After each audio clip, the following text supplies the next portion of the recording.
What would you do if you discovered that your own son lied to you at the moment when you needed him most? I was lying in that hospital bed, holding the phone with trembling hands, having just discovered the most painful truth of my life. My name is Margaret, I'm 67 years old, and I thought I knew my son. I thought I could count on him when everything seemed to be falling apart around me. But sometimes, the people we love the most are the ones who hurt us in ways we never imagined possible. It all started 3 months ago when I began feeling those sharp pains in my chest. At first, I thought it was just stress. You know how it is when you're getting older, every little ache makes you worry, but you also don't want to be one of those people who runs to the doctor for everything. I had been living alone for 3 years since my husband Robert passed away from cancer. Those were the hardest 3 years of my life, but I thought I was managing well. I had my little house in Portland, Oregon, my garden that Robert and I planted together, and most importantly, I had my son David. David is 28 years old, married to Jessica for 2 years now. They live about 30 minutes away from me in a nice apartment downtown. David works in sales for a car company, and Jessica is a teacher at an elementary school. When Robert died, David promised me that I would never be alone, that he would always be there for me. Those words gave me so much comfort during those dark nights when I missed Robert so much that I could barely breathe. David would call me every few days, visit on weekends, and always made sure I knew that I was still important to him, even though he now had a wife to take care of. But those chest pains kept getting worse. They would come at the strangest times. When I was watering my roses, when I was making dinner for one, when I was watching television in the evening. The pain was sharp, like someone was squeezing my heart with an iron fist. Finally, after I almost fainted while grocery shopping, I knew I had to see a doctor. I called David that night, my voice shaking as I told him about the incident at the store. "Mom, you should have called me right away," he said, and I could hear the concern in his voice. "I'm coming over tomorrow morning, and we're going to the hospital together. You're not dealing with this alone." Those words were like music to my ears. Even though I was scared about what the doctors might find, knowing that David would be with me made everything seem more manageable. This is what family is for, I thought to myself. This is why we raise our children with so much love and sacrifice, so they can be there for us when we need them most. The next morning, David arrived at my house earlier than expected. He looked handsome in his work clothes, his hair neatly combed, and that familiar smile that always reminded me of his father. "Ready to go, Mom?" he asked, helping me with my purse and making sure I had everything I needed. During the drive to Portland General Hospital, he kept reassuring me that everything would be fine, that modern medicine could fix almost anything these days, and that he would be right there with me through whatever came next. If you're finding this story touching your heart, please take a moment to hit that like button and subscribe to our channel. Your support means everything to us, and it helps us bring you more real stories that matter to families like yours. The emergency room was busy that Tuesday morning, but David stayed with me the entire time. He filled out paperwork, talked to the nurses, and held my hand while we waited for the doctor. When Dr. Patricia Williams, a cardiologist in her 40s with kind eyes and a gentle manner, finally saw us, the news was not what we hoped to hear. After running several tests including an EKG and a stress test, she explained that I had a serious blockage in one of my main heart arteries. "Mrs. Thompson," Dr. Williams said, looking at both David and me, "you need heart surgery. It's not something we can put off. The blockage is severe enough that waiting could be dangerous. I'm recommending a coronary artery bypass surgery.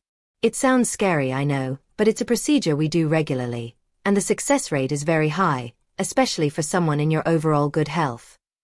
I felt my world spinning. Heart surgery. Those words seemed so final, so frightening. I looked at David, and saw him take a deep breath before reaching over and squeezing my hand. "When would this surgery happen?" he asked the doctor. "Ideally, within the next week," Dr. Williams replied. "I know it's a lot to process, but the sooner we address this, the better Mrs. Thompson's outcome will be." David was quiet during the drive home, but that evening he called me and we talked for over an hour about everything. "Mom, I want you to know that I'm going to be there for you every step of the way," he said. Jessica and I have already talked about it. I'm going to take time off work, and I'll be at the hospital with you before the surgery, during your recovery, everything. You won't be alone for a minute. The relief I felt hearing those words was overwhelming. You see, when you're facing something as scary as heart surgery, especially when you're older and have already lost your spouse, the fear of being alone is almost worse than the fear of the surgery itself. I had watched Robert go through his cancer treatments, and I knew how important it was to have someone there who loves you, someone to hold your hand, someone to speak up for you when you're too weak or scared to speak for yourself. David, you don't have to take that much time off work, I said, though secretly I was so grateful that he was willing to do it. Mom, stop it, he said with a little laugh. You took care of me for 18 years. You drove me to every baseball practice, helped me with homework every night, worked extra shifts at the diner to pay for my school clothes. You think I'm not going to be there for you now? This is what family does. The surgery was scheduled for the following Monday morning. David came over on Sunday evening and helped me get everything ready. He made sure I had comfortable clothes to wear home from the hospital, organized my medications, and even helped me meal prep some easy foods for when I got back home. We watched old movies together that night, Casablanca, and The Sound of Music, movies that Robert and I used to watch together. David held my hand during the scary parts, just like he used to do when he was a little boy. I'm scared, honey, I admitted as we were getting ready for bed. I know, Mom, he said, hugging me tight. But you're the strongest person I know. You're going to get through this surgery just fine, and I'll be right there when you wake up. The first face you see is going to be mine, I promise. That night, I slept better than I had in weeks. Knowing that David would be there, that I wouldn't have to face this alone, gave me a peace that I hadn't felt since Robert died. I woke up on Monday morning actually feeling hopeful. Yes, I was having heart surgery, but I had my son by my side, and together we could handle anything.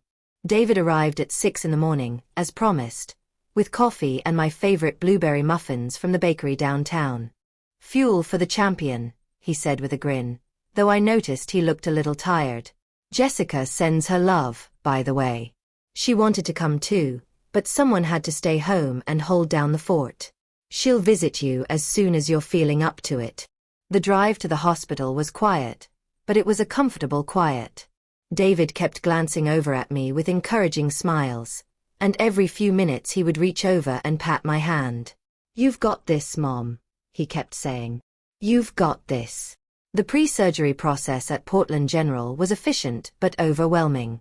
There were forms to sign, nurses to meet, and procedures to understand.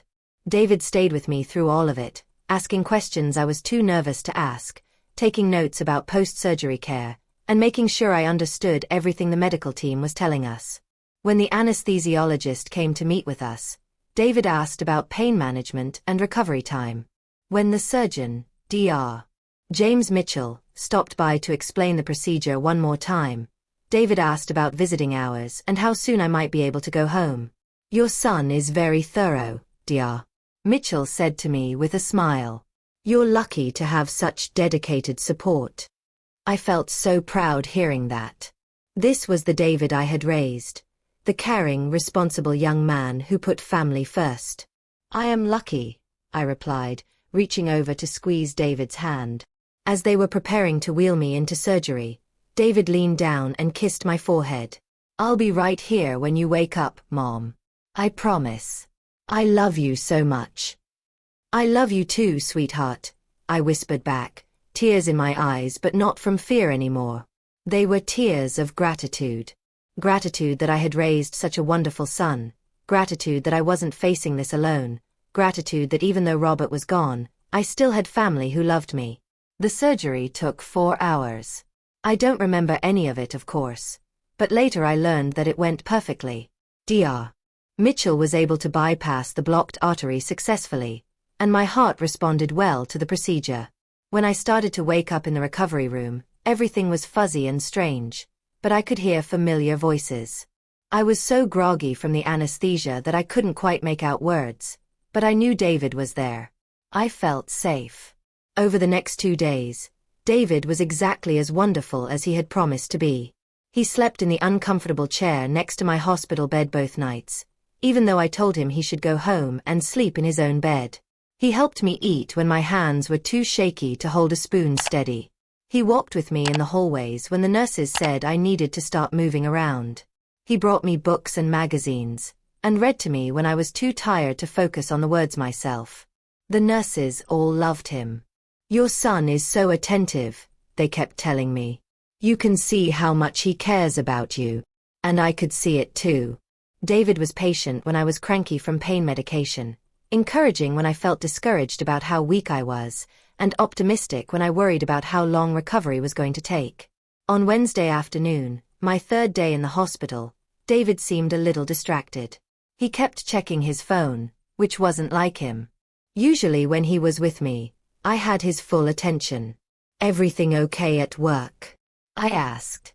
"Oh yeah, everything's fine," he said, putting his phone away quickly. "Just some stuff I need to handle, but nothing important. Nothing more important than being here with you." That evening, David left earlier than he had the previous 2 nights. "I need to go home and shower and get some clean clothes," he explained.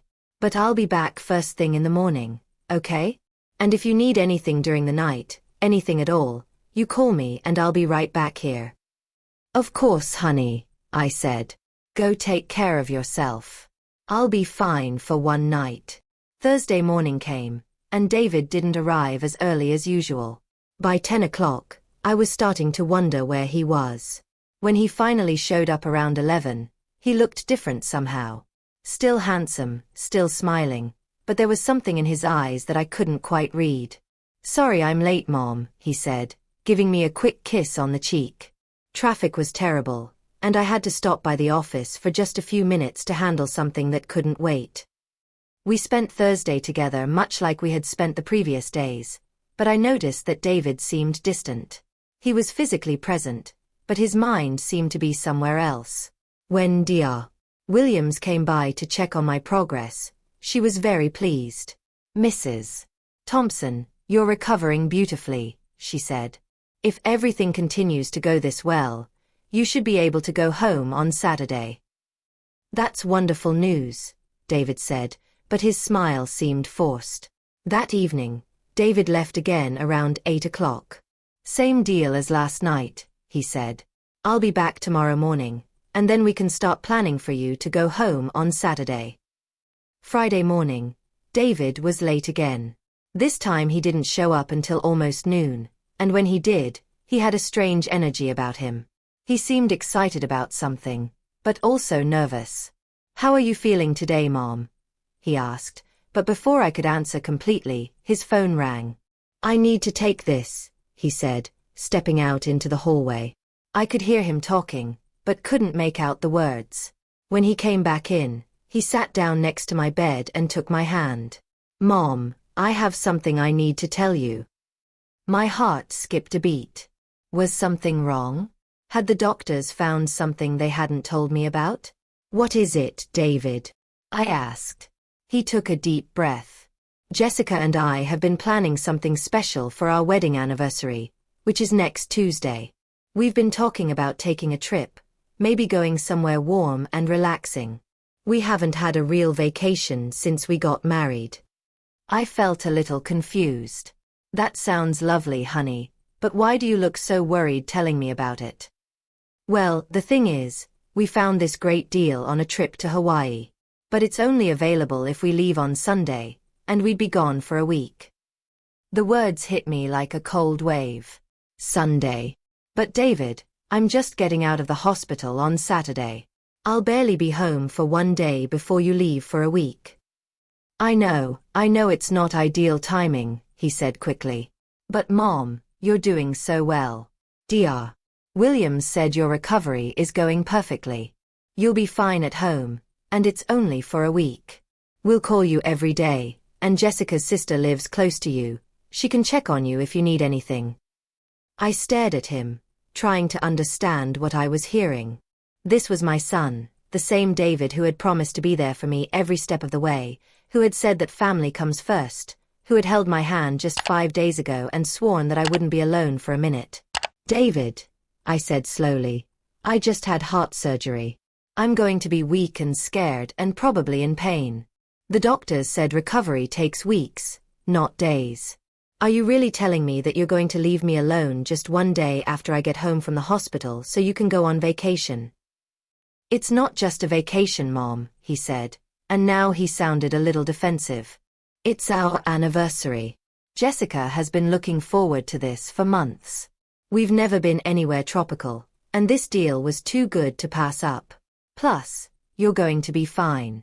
You're stronger than you think you are. I felt like someone had reached into my chest and squeezed my healing heart. But you promised me, I whispered. You promised you would be there for me. And I have been there for you, he said, standing up and starting to pace around the small room. I've been here every day since your surgery. I slept in that awful chair. I helped you with everything. But Mom, I can't put my whole life on hold forever. Jessica and I need this trip. We need some time together. The hurt I felt was so deep that I couldn't find words for it. This wasn't the David I thought I knew.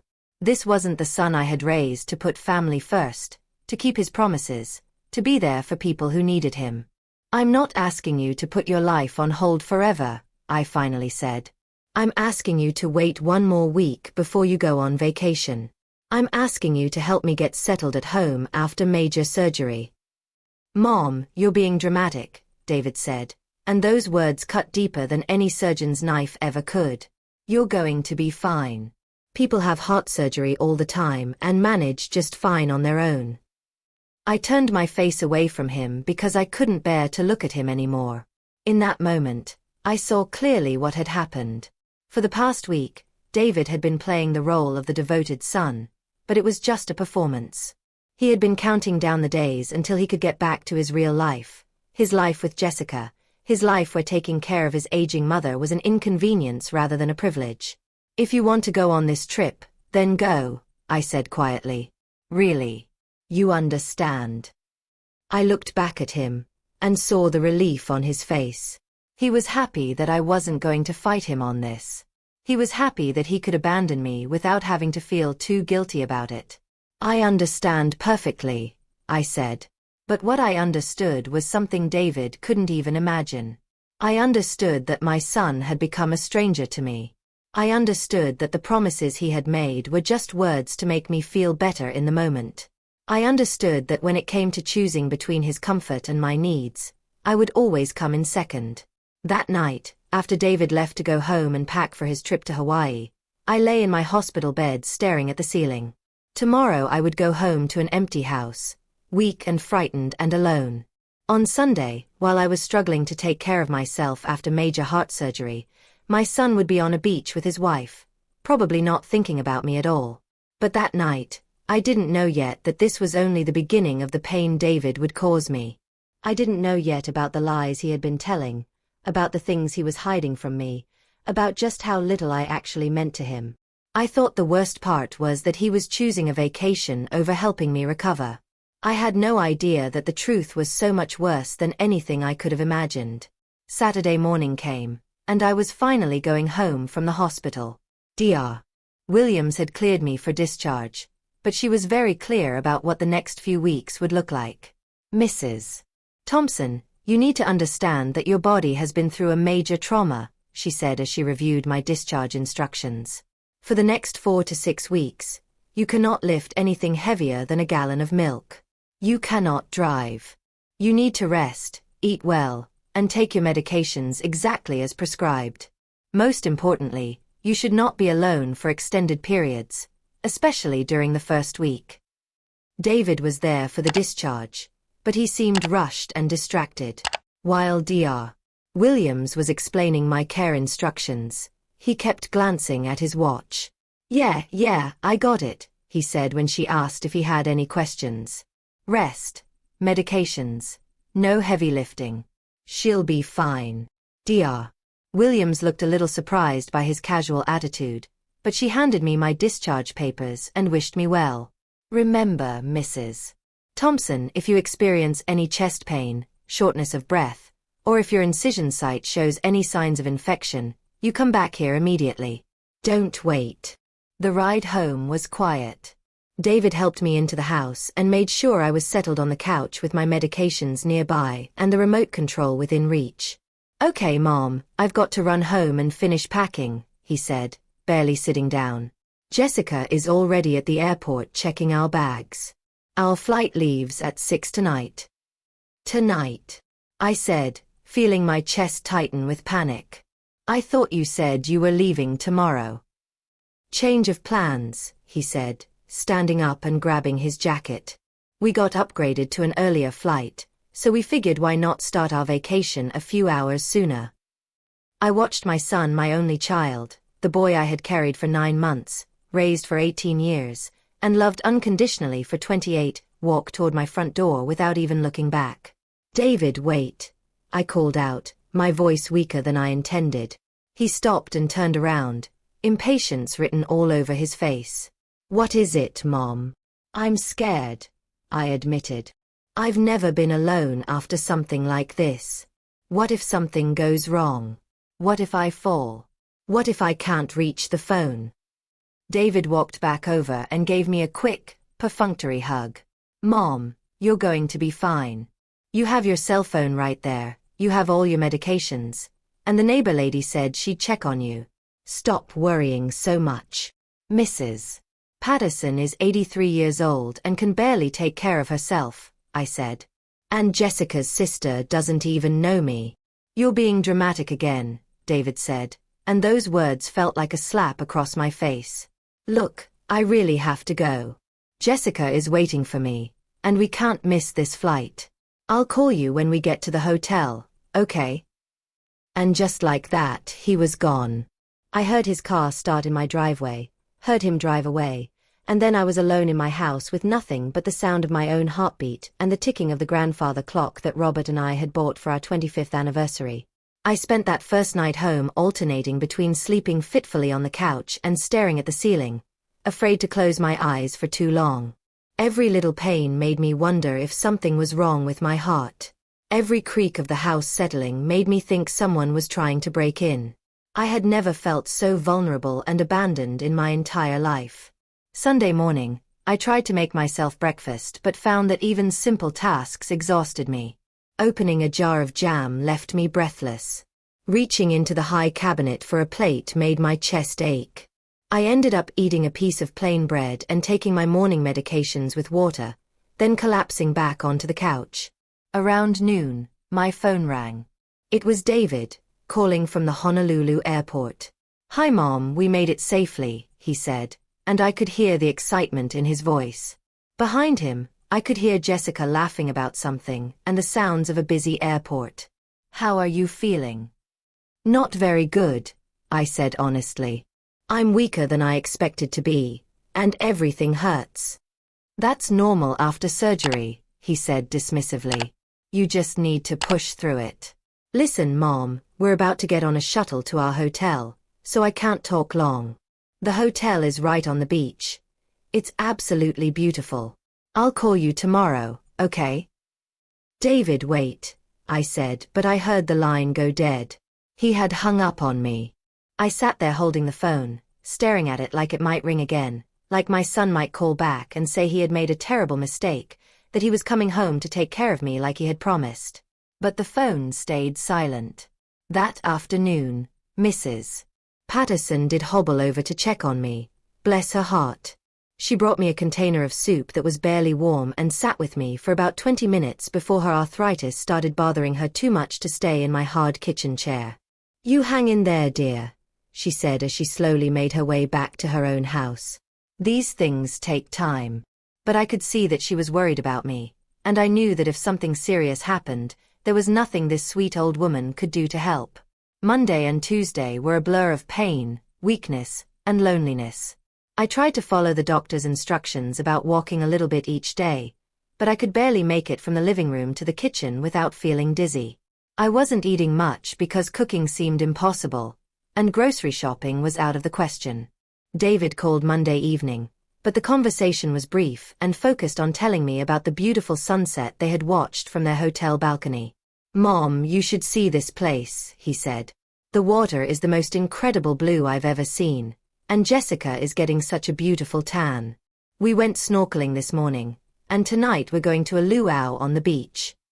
That sounds lovely, I said, though hearing about his wonderful time made me feel even worse about my own situation. How are you doing? He asked, almost as an afterthought. I'm having a hard time, David. I'm not eating much because I can't cook, and I'm so tired all the time.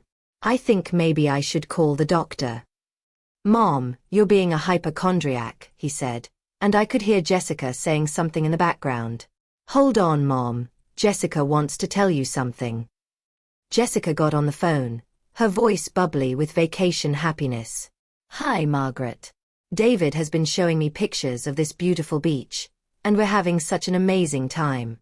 This is exactly what we needed after such a stressful few months. Stressful few months, I thought. What had been stressful for them? David had been working the same job he'd had for 2 years, and Jessica had been teaching the same grade she'd taught the year before. The only stressful thing that had happened recently was my heart surgery, and apparently that was my problem, not theirs. Wednesday morning, I woke up feeling worse than I had since leaving the hospital. My chest felt tight, my breathing was shallow, and I had a strange taste in my mouth. When I tried to stand up from the couch, I felt so dizzy that I had to sit back down immediately. I was scared, really scared, but I didn't want to call David and interrupt his vacation. I didn't want to be dramatic or hypochondriac, as he had called me. Instead, I called Dr. Williams' office. The nurse who answered was very kind and asked me to describe my symptoms. After I told her everything, she said, "Mrs. Thompson, I think you should come in today. Can someone drive you?" My son is out of town, I said, embarrassed to admit that he had abandoned me so soon after surgery. What about other family members or friends? There isn't anyone else, I said, and saying those words out loud made me realize just how isolated I had become since Robert died. Okay, we're going to send an ambulance to bring you in, the nurse said. This is not something you should try to handle on your own. Sitting in that ambulance, being rushed back to the same hospital I had left just 4 days earlier, I felt like such a failure. Maybe David was right. Maybe I was being dramatic. Maybe other people recovered from heart surgery just fine without needing so much help. But when Dr. Williams examined me, her face was serious. "Mrs. Thompson, you have developed a post-surgical infection," she said. "This is not uncommon, but it is serious. We need to admit you back into the hospital immediately and start you on intravenous antibiotics." "Is it dangerous?" I asked. "It can be, if left untreated," she said honestly. "But we caught it early enough that I'm confident we can get it under control. The important thing is that you recognized something was wrong and came in. Waiting longer could have been very dangerous." As they were preparing to admit me back to the hospital, Dr. Williams asked, "Is your son available to come in? We should let your family know what's happening." I hesitated. David was on a beach in Hawaii, probably getting ready for another romantic dinner with Jessica. How could I call him and tell him that his mother was back in the hospital with a serious infection? How could I be the one to ruin his perfect anniversary vacation? "Mrs. Thompson." Dr. Williams prompted gently. He's traveling for work," I lied. "He won't be back until the end of the week." Dr. Williams frowned. "Do you have anyone else we can call? This infection is serious enough that you really shouldn't be dealing with this alone." "No," I said quietly. "There's no one else." I saw something change in Dr. Williams' expression, a mixture of concern and sadness that made me feel even worse about my situation. "Well, then we'll just have to take extra good care of you here," she said with forced cheerfulness. That night, lying in the same hospital bed I had occupied just a week earlier, I felt lower than I had ever felt in my life. My chest hurt from the infection, my heart ached from the abandonment, and my pride was shattered from having to lie about why my own son wasn't there with me. Thursday morning brought a new nurse, a young woman named Amy who couldn't have been much older than David. She was checking my phone when she noticed me staring sadly at my phone. "Are you trying to reach someone?" she asked kindly. "My son," I said. "But he's in Hawaii." "Oh, that's nice," Amy said. "Vacation or work?" I looked at this sweet young woman who was taking such good care of me, this stranger who was showing me more compassion than my own son, and I couldn't bring myself to lie again. Vacation. His anniversary trip with his wife. Amy's hands stopped moving, and she looked at me with confusion. "I'm sorry, did you say he's on vacation? While you're in the hospital?" "He left the day after I got home from my surgery," I said, and suddenly the words came pouring out of me. "He promised he would be there for me, but then he decided that his anniversary trip was more important than helping me recover." Amy's face went through several emotions: surprise, confusion, and then something that looked like anger. "Mrs. Thompson, forgive me for asking, but does your son know that you're back in the hospital?" "No," I admitted. "I didn't want to ruin his vacation." Amy sat down in the chair next to my bed. "Ma'am, with all due respect, you have a serious post-surgical infection. This is not something you should be dealing with alone. Your son should know what's happening." "But he'll be angry with me for bothering him," I said. Amy's expression softened with sympathy. "Mrs. Thompson, if my mother was in the hospital with an infection after heart surgery, I would want to know immediately, no matter where I was or what I was doing. That's what family is supposed to do." Her words hit me like a revelation. This young woman, who barely knew me, understood something about family loyalty that my own son seemed to have forgotten. "Would you like me to help you call him?" Amy offered. I thought about it for a long moment. Part of me was terrified of David's reaction. But another part of me, the part that was angry and hurt and tired of making excuses for his behavior, wanted him to know what was happening. Maybe if he realized how serious the situation was, he would remember the promises he had made. "Yes," I said finally. "I think I should call him."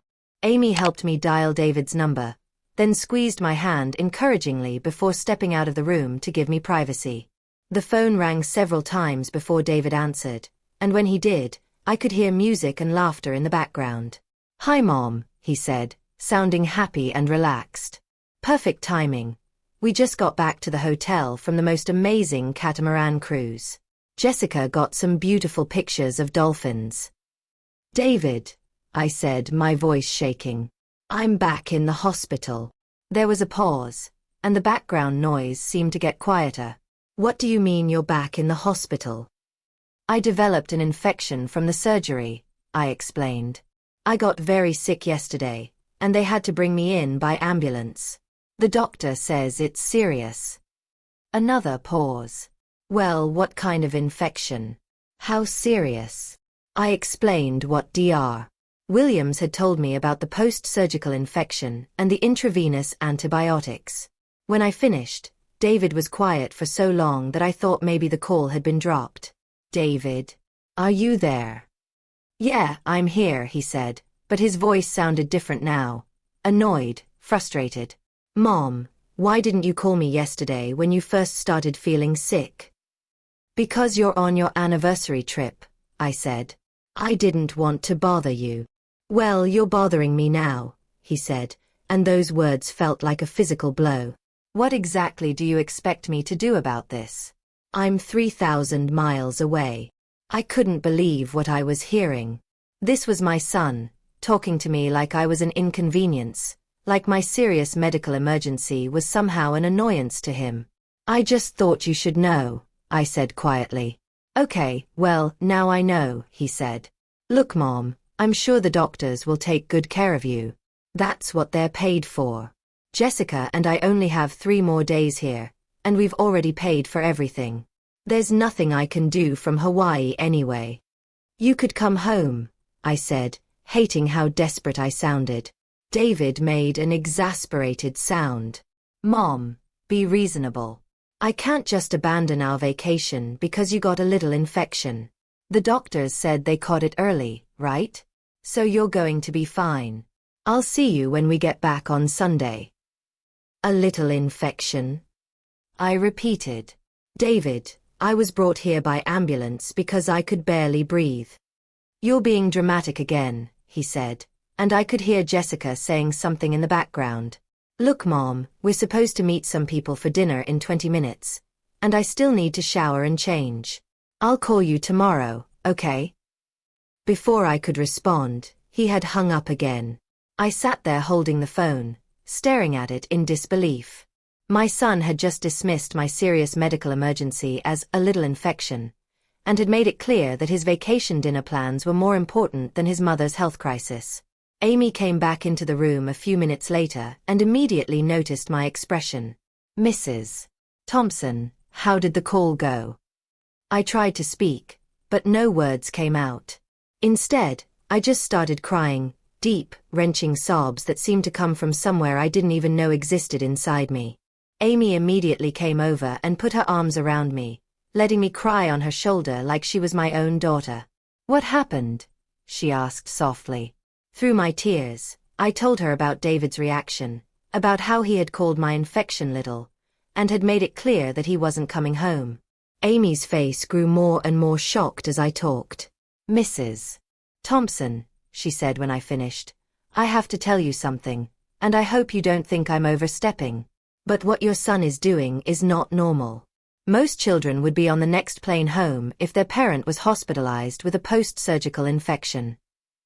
If you're watching this story and thinking about your own family relationships, please take a moment to hit that like button. Sometimes we need to hear these difficult truths about the people we love, and your support helps us share these important stories. But maybe he's right, I said weakly. Maybe I am being dramatic. Amy shook her head firmly. Ma'am, you are not being dramatic. You had major heart surgery, developed a serious infection, and had to be rushed back to the hospital by ambulance.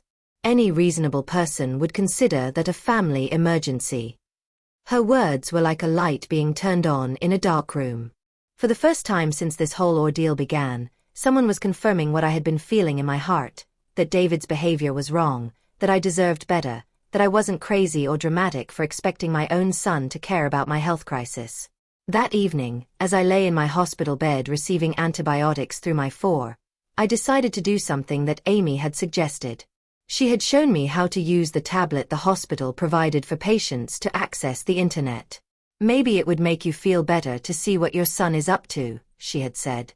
Sometimes seeing the full picture helps us understand the situation better. I had never used social media before. Robert and I had always thought it was something for younger people, but Amy helped me figure out how to look at Facebook. She showed me how to search for David's name, and when his profile came up, my heart stopped. There, posted just 2 hours ago, was a picture of David and Jessica at what looked like a fancy restaurant. They were both dressed up, both smiling broadly, both looking like they didn't have a care in the world. Jessica was wearing a beautiful sundress and had flowers in her hair. David was in a white button-down shirt, looking handsome and relaxed. The caption read, "Anniversary dinner at the most romantic restaurant in Maui. Living our best life. #blessed, #paradise, #anniversary trip." I scrolled down and saw more pictures from their trip. David and Jessica on the beach, building a sandcastle like children. David and Jessica on a boat, holding tropical drinks. David and Jessica at a waterfall, their arms around each other, both laughing at something. In every single picture, they looked happy, carefree, and completely unconcerned about anything happening back home. There was no mention of me, no indication that David even had a mother, let alone one who was seriously ill in the hospital. But what hurt the most were the comments from their friends. "You two look so happy. What a perfect couple. You deserve this amazing vacation after all your hard work." Hard work. I thought bitterly. What hard work? Taking care of me for 4 days after my surgery? I kept scrolling, and found posts from earlier in their trip. Pictures from Monday showed them swimming with sea turtles. Tuesday's posts showed them hiking through a tropical forest. Wednesday, the day I was rushed back to the hospital by ambulance, David had posted a video of himself and Jessica laughing as they tried to surf. While I was lying in my house, struggling to breathe, wondering if I was dying. My son was learning to surf. While I was calling the doctor's office, scared and alone, my son was swimming with sea turtles. While I was being loaded into an ambulance, terrified that I might not survive, my son was hiking through paradise with his wife. And when I had called him just hours ago to tell him about my emergency hospitalization, he had been getting ready for a romantic anniversary dinner, annoyed that I had interrupted his perfect vacation. I closed the tablet and stared at the ceiling, feeling something inside me break that I didn't think could ever be fixed. This wasn't just about David choosing a vacation over helping me recover. This wasn't just about him being thoughtless or immature. This was about him living his best life while I suffered alone, posting pictures of his happiness while dismissing my pain, celebrating his anniversary while his mother faced a health crisis without any family support. Amy came to check on me around 10 o'clock that night and found me staring at nothing, my face wet with tears. "Mrs. Thompson, what's wrong? Are you in pain?" "I saw the pictures," I said quietly. "What pictures?" I told her about David's social media posts, about the romantic dinners and beach activities, about how happy and carefree he looked while I was fighting for my health in a hospital bed. Amy was quiet for a long moment. Then she said something that changed everything for me. "Mrs. Thompson, I want you to know that what you're experiencing has a name. It's called emotional abandonment, and it's a form of neglect. You are not being dramatic, you are not being unreasonable, and you are not asking for too much. You are a mother who deserves to have her son care about her well-being, especially during a health crisis." "But he did care," I said weakly. "He was here for the surgery. He stayed with me for 4 days." "Ma'am, with respect, staying with you for 4 days after promising to be there for your entire recovery is not caring. Leaving you alone the day after major surgery to go on vacation is not caring. Dismissing your serious infection as little is not caring. And posting happy vacation pictures while you're hospitalized alone is definitely not caring." Her words were harsh, but they were also true.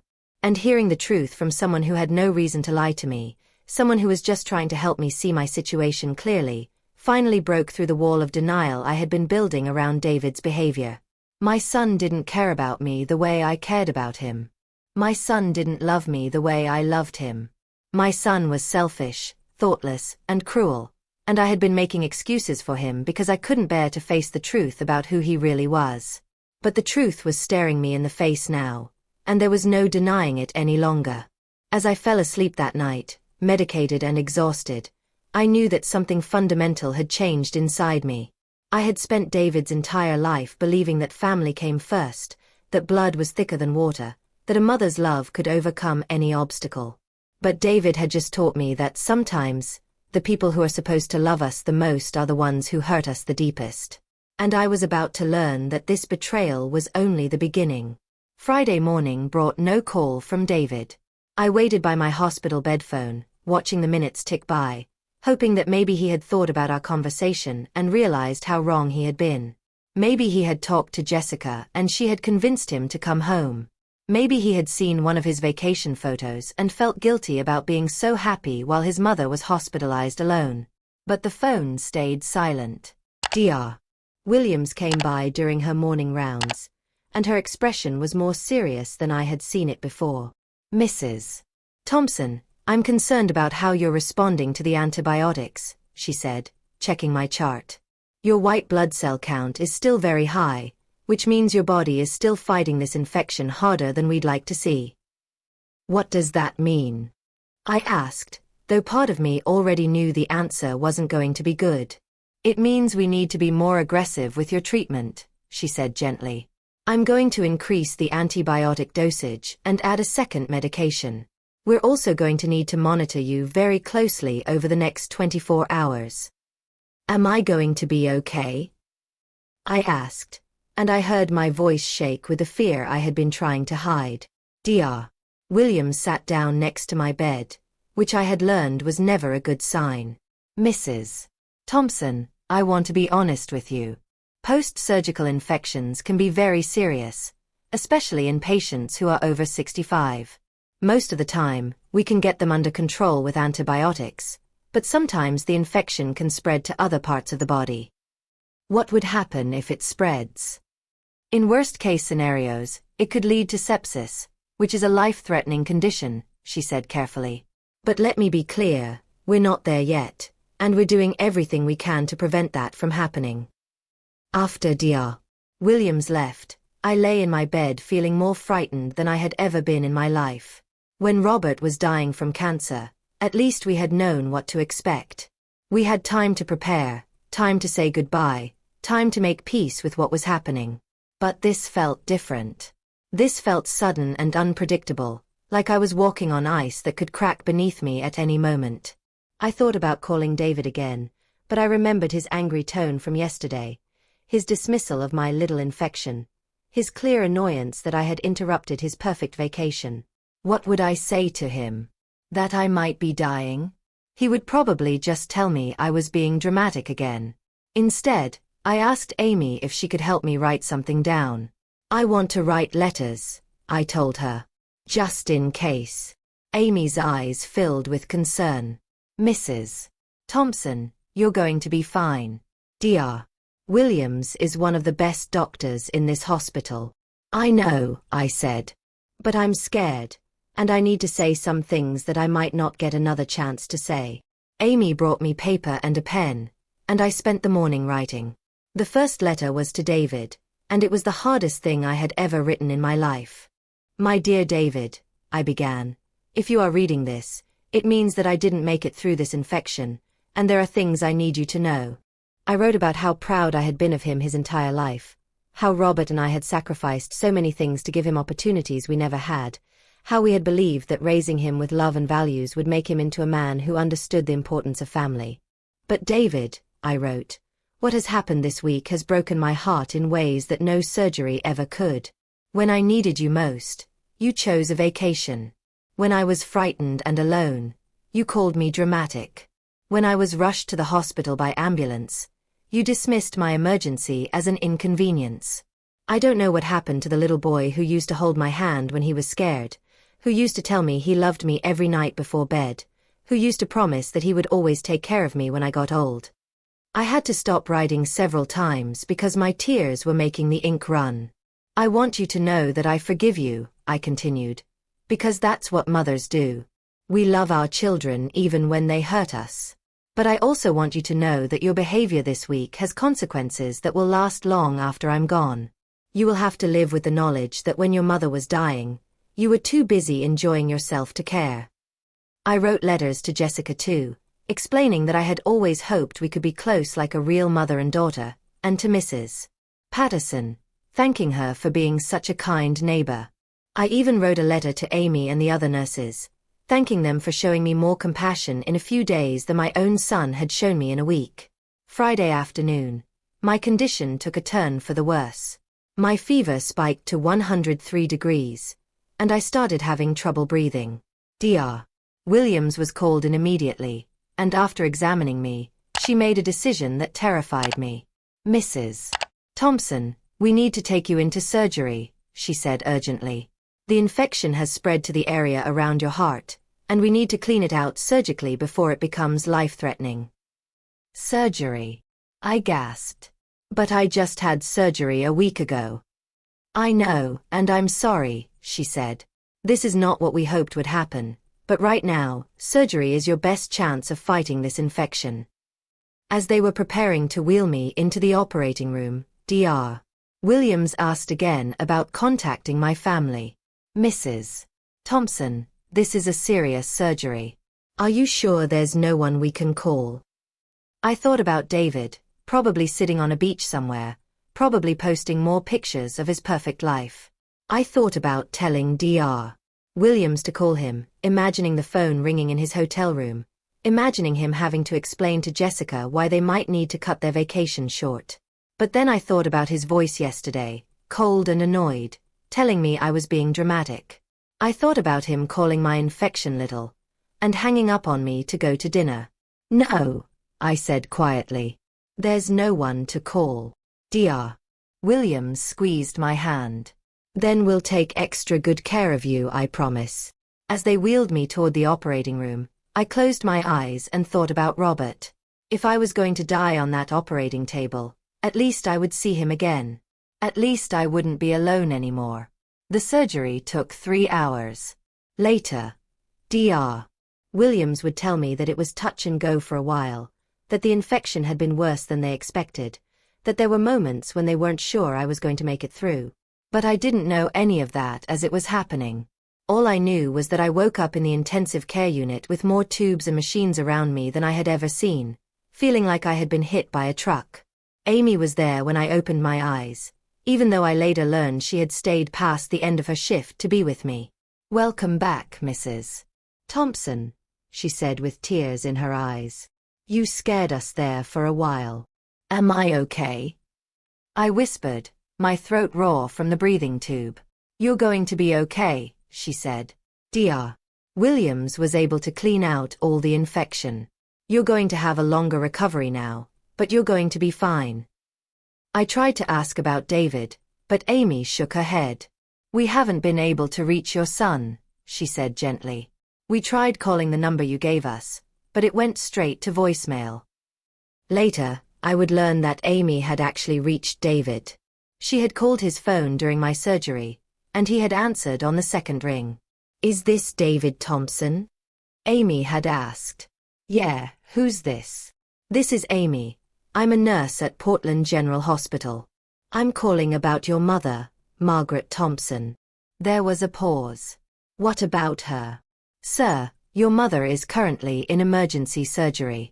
The infection she developed has spread, and she's in critical condition. We thought you should know." Another pause. Longer this time. Amy told me later that she could hear music and voices in the background, like David was at some kind of party or celebration. "How long is the surgery going to take?" David had asked.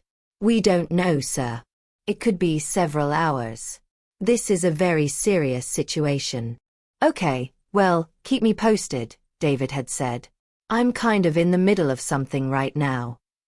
"Sir," Amy had said, her voice becoming more urgent, "I think you should understand that your mother could die tonight.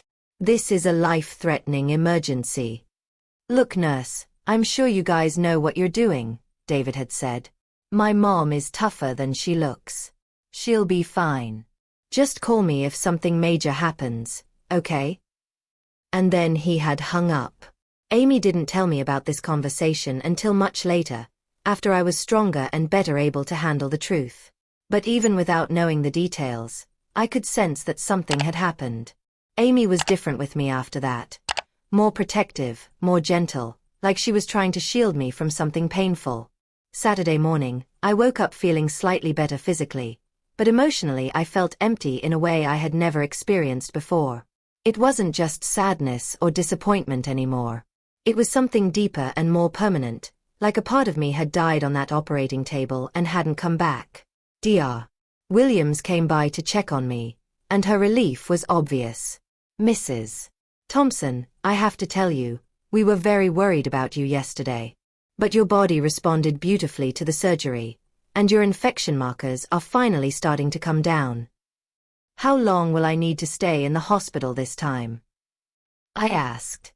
"Probably another week, maybe more," she said. "And when you do go home, you're going to need help.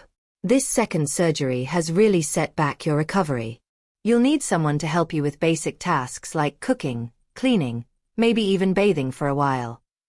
I nodded, though I had no idea how I was going to manage that. David would be home from Hawaii tomorrow, but based on our last conversation, I doubted he would be willing to take care of me. And I couldn't afford to hire a home care nurse. "Do you have family who can help?" Dr. Williams asked gently. "I thought I did," I said quietly. That afternoon, something happened that would change everything. I was dozing when I heard familiar voices in the hallway outside my room. At first, I thought I was dreaming, but then the voices got closer and I recognized them clearly. David and Jessica. They were arguing in hushed tones just outside my door, and even though they were trying to be quiet, I could hear every word. "I can't believe you made us come back early," David was saying, his voice full of resentment. "We had 2 more days, Jessica. 2 more days of vacation that we paid for. David, your mother almost died, Jessica replied, and she sounded upset. Amy called you 3 times yesterday. 3 times. And you just ignored her calls because you didn't want to deal with it. She didn't almost die, David said dismissively. She had a little infection that required a little surgery. People have surgery all the time. A little surgery? Jessica's voice was rising despite her efforts to stay quiet. David, she was in the intensive care unit. She was on life support. For like an hour, David said. And she's fine now, isn't she? So what was the point of ruining our vacation? I couldn't believe what I was hearing. My son was standing outside my hospital room, complaining that my life-threatening emergency surgery had inconvenienced him. The point, Jessica said, and now she sounded really angry, is that she's your mother. The point is that when someone's parent is dying, they come home. The point is that what you did was selfish and cruel, and I'm embarrassed to be married to you right now. Oh, please, David said. You're being as dramatic as she is. My mother has always been a hypochondriac. Remember when she thought she was having a stroke last year and it turned out to be a migraine? This was not a migraine, David. This was heart surgery followed by a life-threatening infection. What is wrong with you?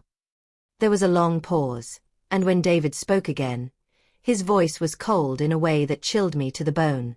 You know what's wrong with me, Jessica? I'm tired. I'm tired of having to take care of everyone else. I'm tired of my mother expecting me to drop everything every time she has a problem. I'm tired of feeling guilty for wanting to live my own life. I raised myself while she was working double shifts at that diner. I put myself through college. I found my own job, my own apartment, my own wife.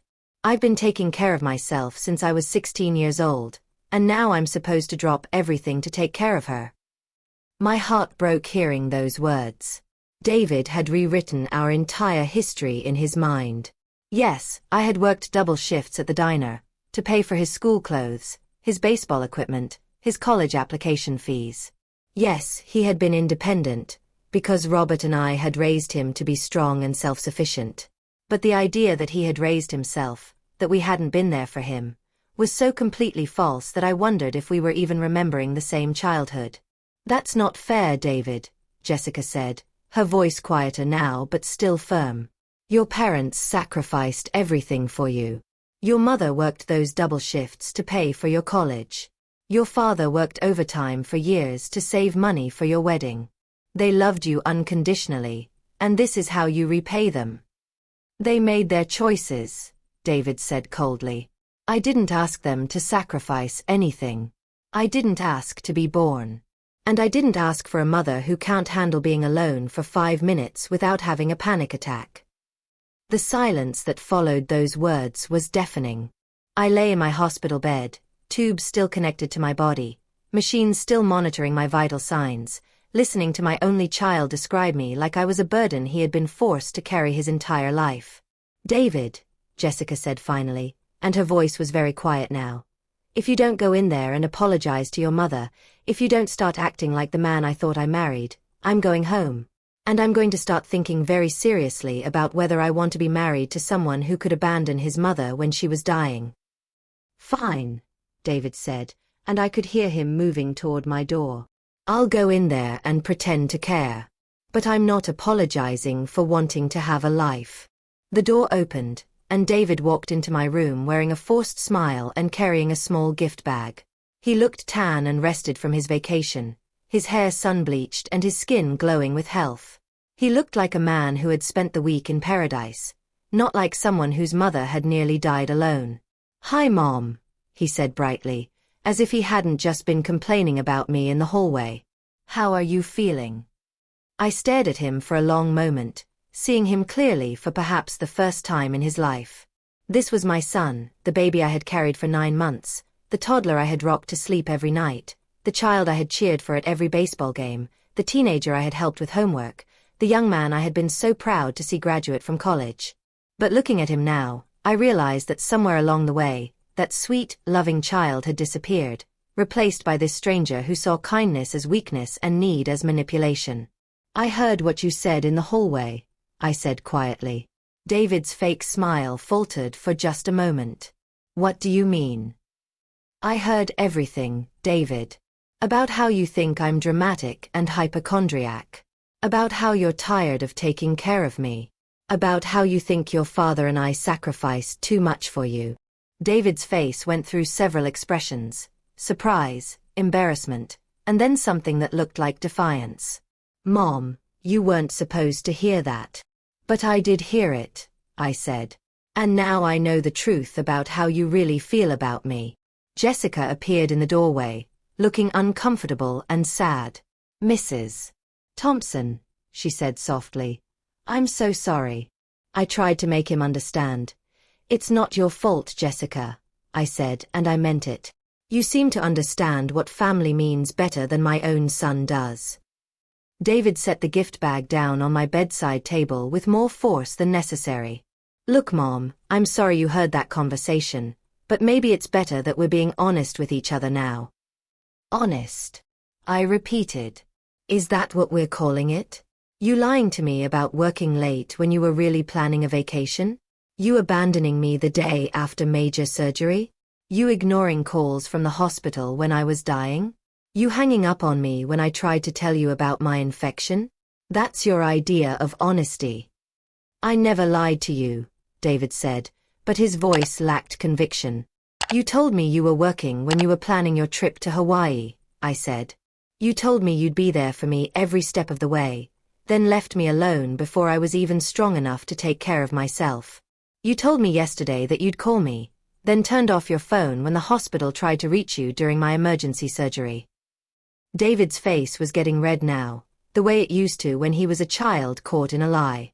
"Fine, maybe I wasn't completely honest about everything, but that's because I knew you'd react exactly like this. You'd guilt-trip me and try to make me feel bad for wanting to have a life with my wife." "David," I said, and my voice was very calm now, "I almost died yesterday. I went into surgery not knowing if I would wake up. I was alone, scared, and fighting for my life while you were celebrating your anniversary.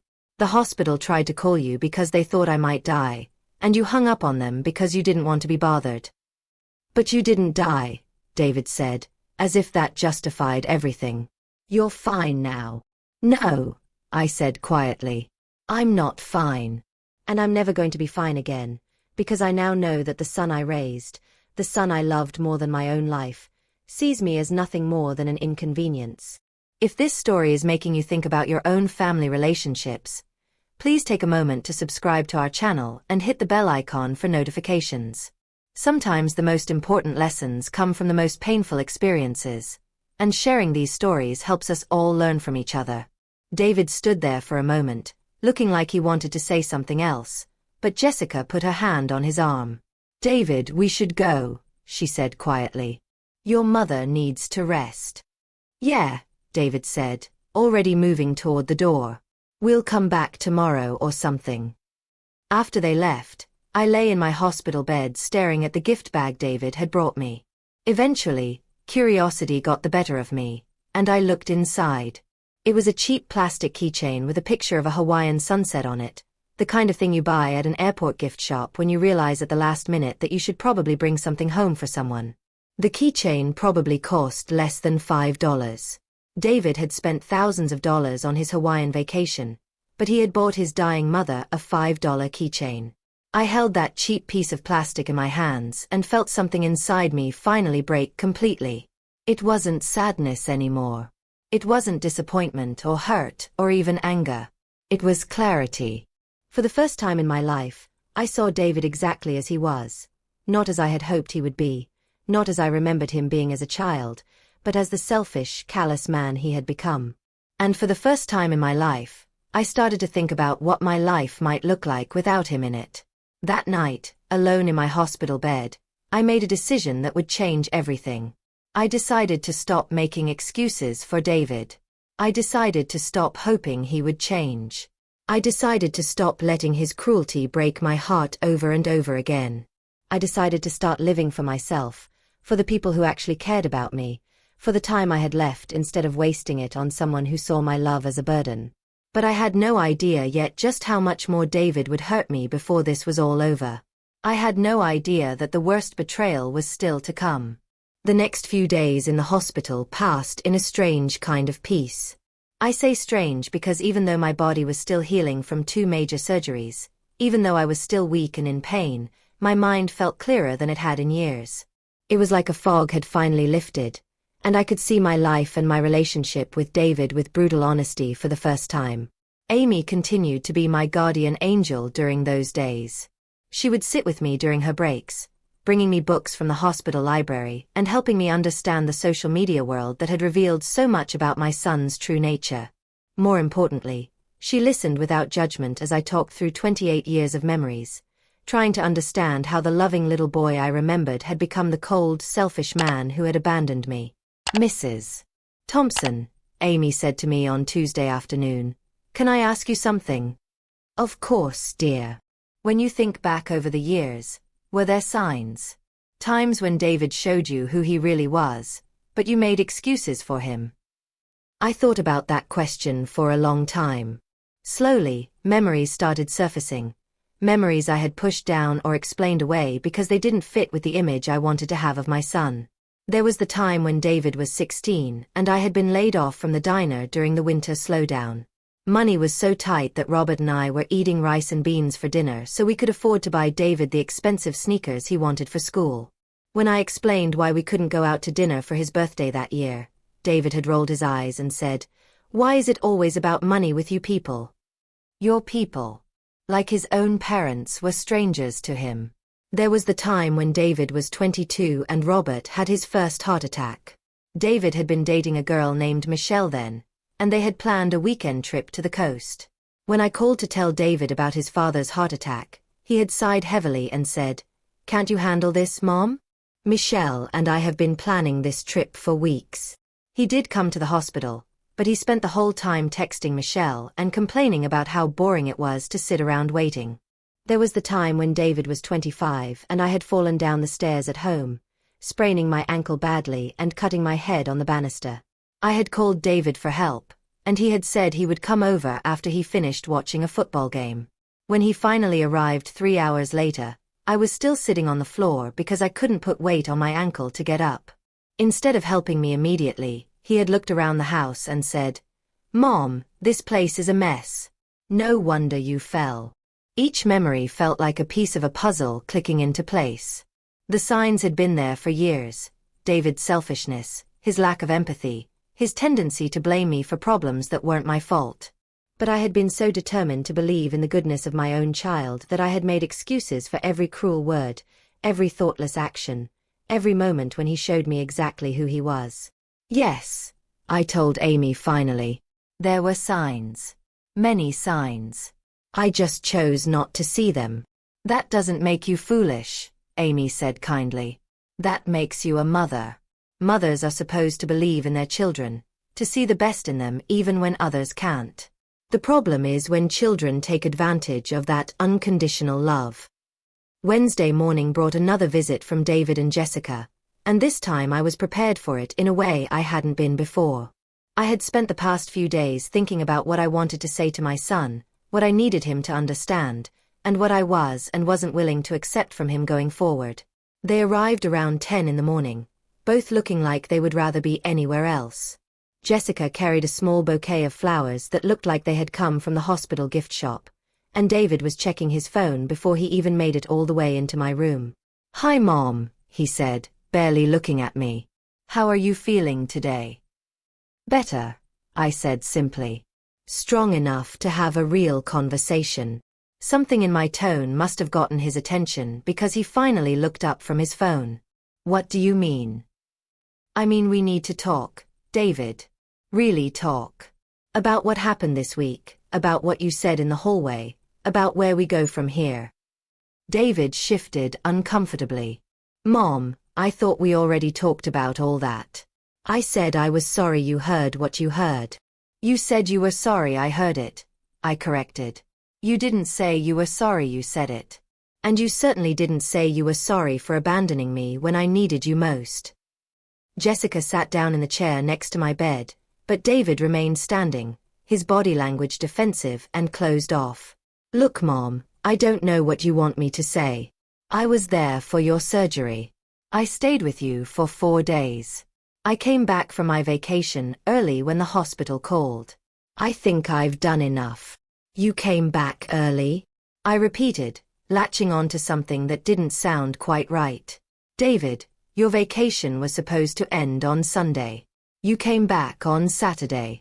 That's 1 day early, not really early in any meaningful sense.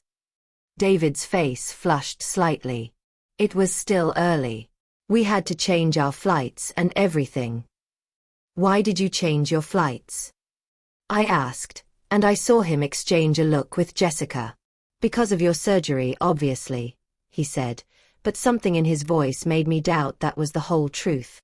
I looked at Jessica, who was staring down at her hands and looking extremely uncomfortable. Jessica, I said gently, why did you really come back early? Jessica glanced at David, then back at me. Mrs. Thompson, I think that's something David should tell you. Tell me what, David? David was quiet for a long moment, and I could practically see him trying to decide whether to tell me the truth or come up with another lie. Finally, he seemed to realize that the truth was going to come out one way or another. Fine, he said, his voice taking on that defensive tone I was becoming familiar with. We didn't come back because of your surgery. We came back because Jessica was getting comments on her social media posts. What kind of comments? Jessica spoke up, her voice small and embarrassed. People were asking why we were on vacation while David's mother was in the hospital. Some of David's co-workers saw the posts, and people from our neighborhood, and they were saying things. What things? They were saying we were heartless, David said angrily. They were saying I was a terrible son. They were saying Jessica married someone with no family values. People were threatening to report me to my boss, saying they wouldn't buy cars from someone who abandons his family. The truth hit me like a physical blow. David hadn't come back because he was worried about me. He hadn't come back because he realized he had made a mistake. He hadn't even come back because Jessica had convinced him it was the right thing to do. He had come back because people were judging him publicly, and it was affecting his reputation and potentially his career. So you only came back to save face, I said quietly. That's not, David started, but I held up my hand to stop him. David, if people hadn't been commenting on Jessica's photos, if your co-workers hadn't seen your vacation posts, if nobody had been questioning your character publicly, you would have stayed in Hawaii for the full week, wouldn't you? David was quiet, which was answer enough. Even knowing that I had been rushed into emergency surgery, even knowing that I could have died, you would have finished your vacation if it hadn't been for the social media embarrassment.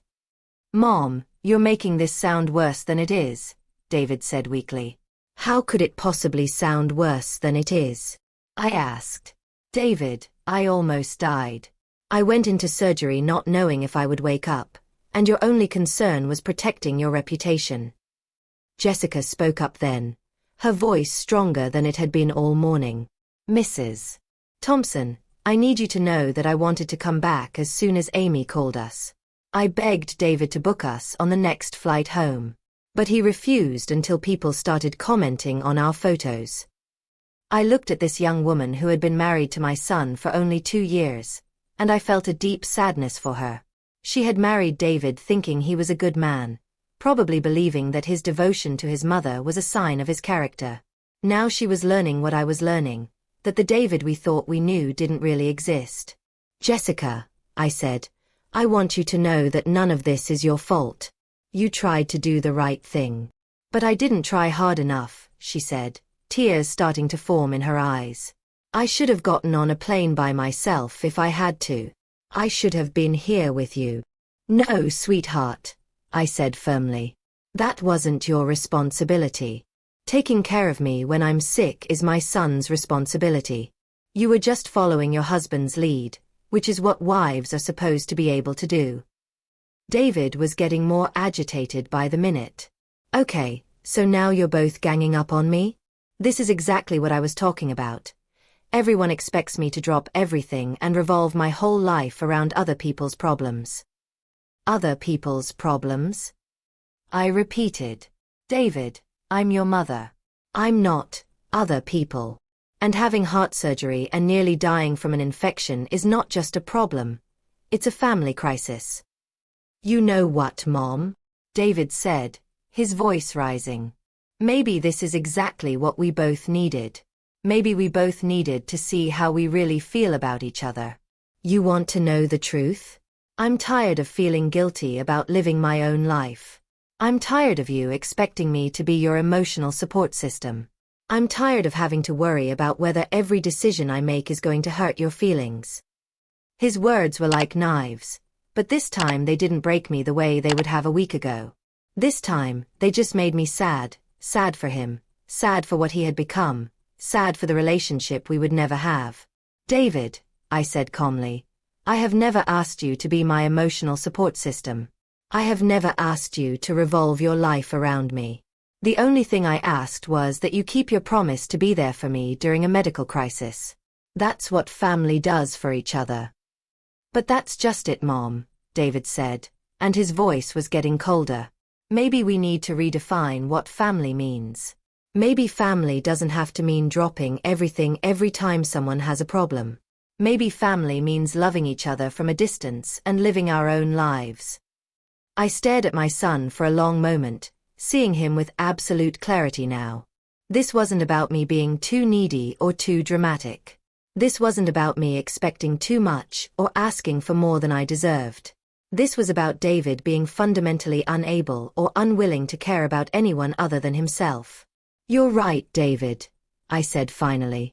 I think we do need to redefine what family means. David looked surprised, like he had expected me to fight him or try to convince him to change his mind. If family means loving each other from a distance, I continued, then I think that distance should be much greater than either of us realized. What do you mean? David asked, though something in his expression suggested he was starting to understand. I took a deep breath, knowing that what I was about to say would change everything between us forever. But I also knew that everything had already changed. I was just finally acknowledging it. I mean that I'm done, David. I'm done making excuses for you. I'm done pretending that your selfishness is just a phase you'll grow out of. I'm done breaking my heart over someone who sees my love as a burden. Mom, you don't mean that, David said, but his voice lacked conviction. I absolutely mean it, I said. David, when I get out of this hospital, I don't want you to call me. I don't want you to visit me. I don't want you to send me birthday cards or Christmas presents or cheap keychains from your vacations. I want you to have the life you clearly want, a life where you don't have to worry about anyone else's problems. David's mouth dropped open. You're disowning me? No, I said. I'm freeing both of us. You're free to live your life without feeling guilty about not caring about me. And I'm free to stop hoping that you'll someday become the son I raised you to be. Jessica was crying now, quiet tears streaming down her face. Mrs. Thompson, she said softly, please don't do this. David can change. He can learn to be better. I looked at this sweet girl who still believed that love could transform people, who still had hope that good intentions could overcome selfish hearts. Jessica, I said gently, I spent 28 years believing that David would change, that he would grow into the kind of man his father and I tried to raise him to be. But people don't change unless they want to change. And David has made it very clear that he doesn't think there's anything wrong with who he is. So what, you're just going to cut me out of your life? David asked, and for the first time since this conversation started, he sounded genuinely upset. What about holidays? What about family gatherings? What about when you get older and need help? David, I said, you made it clear this week that you don't want to help me when I need it. You abandoned me after major surgery. You ignored calls when I was dying. You complained about having to cut your vacation short by 1 day. Why would I count on you to help me as I get older? Because I'm your son, he said, and there was something almost desperate in his voice now. Being my son is about more than just genetics, David. It's about love and loyalty and caring and sacrifice. It's about being there when things get hard, not just when it's convenient. You've shown me that you're my son in DNA only. David was quiet for a long moment, and I could see him processing what I had said. When he spoke again, his voice was different, smaller, less certain than it had been. So what happens now? Now, I said, you go live your life. You focus on your career and your marriage and your own happiness, which is clearly what you've always wanted to do anyway. And I'll figure out how to live mine without depending on someone who doesn't want to be dependable. And what about me? Jessica asked quietly. Can I still visit you sometimes? I smiled at her, this young woman who had shown me more kindness in the past week than my own son had. Jessica, you will always be welcome in my life if you want to be there. You've shown me what real caring looks like, and I would be honored to have you as family, regardless of what happens between David and me. David looked back and forth between Jessica and me, and I could see him beginning to realize what he had lost. Not just his mother, but the respect of his wife, the approval of his community, and possibly his marriage itself if Jessica decided she couldn't stay married to someone with so little capacity for love. If you've been following this story and it's touched your heart, please take a moment to subscribe to our channel and share this video with others who might need to hear this message. Sometimes the most painful experiences teach us the most important lessons about love, family, and knowing our own worth. Mom, David said, and his voice was quieter now, almost pleading. Can't we work this out? Can't we find some middle ground? I looked at my son, really looked at him, and for just a moment I saw a flash of the little boy he used to be, the child who would climb into my lap when he was scared, who would tell me he loved me before he went to sleep every night. That little boy was still in there somewhere, but he had been buried so deep under years of selfishness and entitlement that I wasn't sure he could ever find his way back to the surface. David, I said softly, if you want to work things out between us, you would need to completely change who you are. You would need to develop empathy and compassion and the ability to put other people's needs ahead of your own wants. You would need to learn what it means to love someone unconditionally, the way I loved you for 28 years. Are you willing to do that? David was quiet for a long time, and I could see the internal struggle on his face. Part of him, I think, wanted to say yes. Part of him wanted to promise that he would change, that he would become the son I deserved. But a bigger part of him, the part that had taken over his personality years ago, couldn't even imagine making the sacrifices that real love requires. I don't know how to be different than I am, he said finally, and it was the most honest thing he had said to me in years. I know, I said sadly. And that's exactly why this has to end. David and Jessica left shortly after that, and I knew it would be the last time I would see my son as his mother. The next time our paths crossed, if they ever did, we would be strangers who happened to share the same last name. Over the next few days, as I continued to recover from my surgeries, I began to make plans for my new life. I contacted a lawyer and changed my will, leaving everything to Jessica and to several charities that supported heart disease research. I made arrangements with a home care service to help me during my recovery, paying for it with money I had been saving for David's future children, grandchildren I now realized I would probably never meet. I also started making new connections with people who understood what real family meant.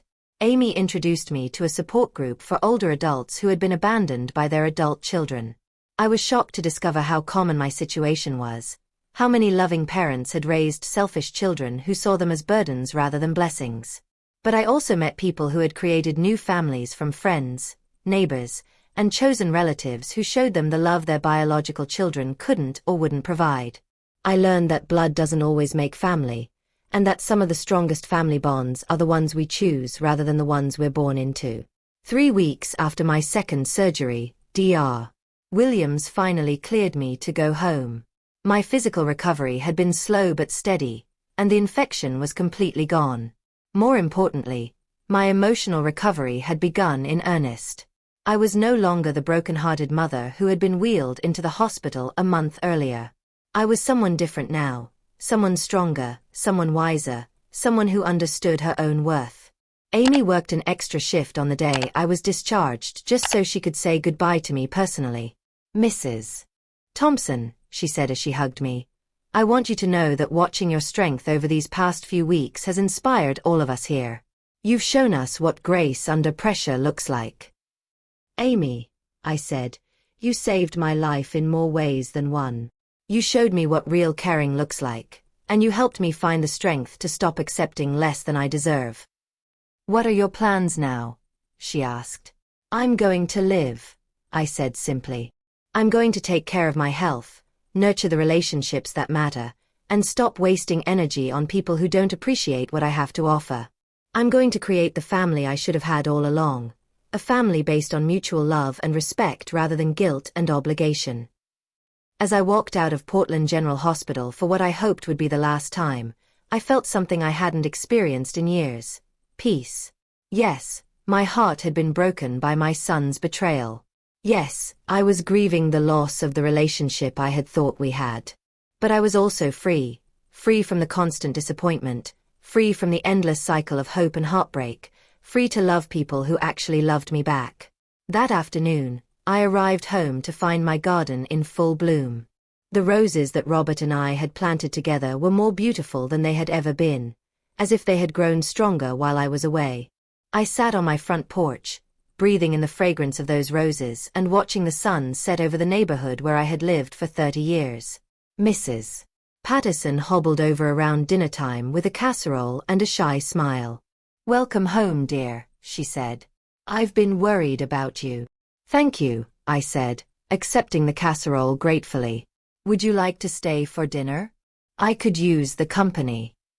As we sat together at my kitchen table, sharing a simple meal and talking about everything except the reason I had been gone, I realized that this was what family was supposed to feel like. Comfortable, caring, supportive. Not obligated or guilty or resentful, but chosen and cherished.